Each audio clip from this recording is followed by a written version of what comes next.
तो hello guys, welcome to back my new video. ठीक है, तो आज हम 11th क्लास का एक टॉपिक है, ठीक है, जिस टॉपिक का नेम है संवेग आवेग प्रमेय, उसके बारे में विचार करेंगे। संवेग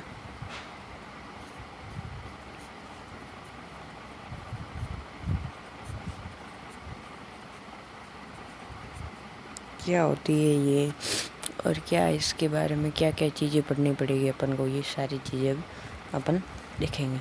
चलो भाई, तो अपन पहले चेक करते हैं कि संवेग के फॉर्मूले और आवेग के फॉर्मूले। तो आपने आवेग का एक फॉर्मूला नहीं पढ़ा है, तो मैं आपको आवेग को बता दूंगा। आवेग क्या होता है कि यदि किसी वस्तु पर अधिक बल और कम समय में लगे, अधिक बल कम समय में लगे तो अल्प समय में लगे, तो उस पर आरोपित किया गया जो बल होगा, ठीक है, बल होगा, वो कौन सा बल होगा?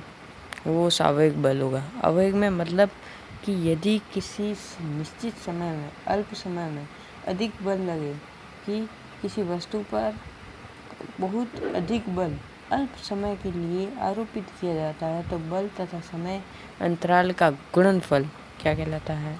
आवेग, संवेग, आवेग कहलाता है। ठीक है, तो अब आवेग क्या होता है कि मैं क्या कह सकता हूँ कि किसी निश्चित समय में क्या लगा? बल लगा किसके, और बल किसी कितने निश्चित समय में, तो टी, तो एफ टी हो जाएगा। बट यहाँ पर है ना, समय क्या होगा? कम होगा। मैं क्या लिखूँगा? F D T. समझ में आया? F D T. अब डी टी क्यों आया? क्यों? इसका समाकलन करेंगे तब अपन को क्या मिलेगा? आई मिलेगा, आई का मान मिलेगा। तो एक ये आई का फॉर्मूला होता है एफ डी टी। तो अब इसी से अपन काम करेंगे। ठीक है, देखो कैसे करेंगे। ठीक है, देखो कैसे करेंगे। तो आपने अब आते हैं संवेग आवेग प्रमेय पे। तो संवेग आवेग प्रमेय, ठीक है, आवेग प्रमेय। अब देखो मैं आपको समझाता हूँ यहाँ पर ये चीज़ कैसे आई। तो संवेग आवेग प्रमेय में सबसे पहली चीज़ आपको क्या देखनी है? गति का द्वितीय नियम लगाओ। गति का कौन सा नियम लगाओ? गति के कौन से नियम से? द्वितीय नियम से।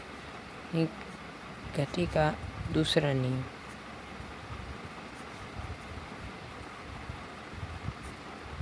गति का दूसरा नियम। अब गति के दूसरे नियम से कैसे होगा ये भी देखो। गति का दूसरा नियम F बराबर, अब ले लो, F बराबर एम ए होता है। रुको मैं इधर समझाता हूँ। F बराबर एम ए होता है, यहाँ तक कोई डाउट नहीं है। गति का दूसरा नियम, तो M और A ये कैसे आया ये भी बता देता हूँ। F बराबर आता है पहले डेल्टा P अपॉन T, ये चीज़ आती है। ठीक है, F बराबर, अब P क्या होता है? MV। ठीक है, M नियत होता है इसलिए M बाहर आ जाता है, और delta V upon delta T रह जाता है। तो V अपॉन T क्या होता है?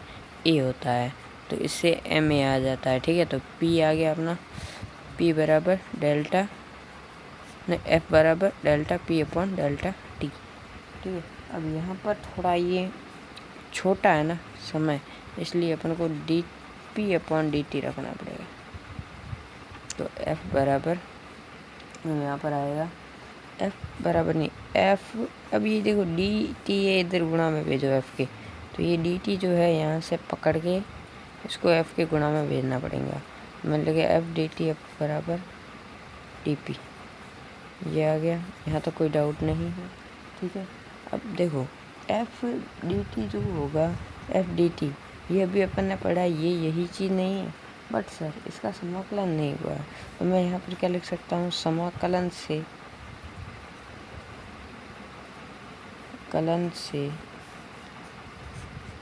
ये लो समाकलन लगा दिया, ये एक और ये दो मैंने बड़े बड़े समाकलन।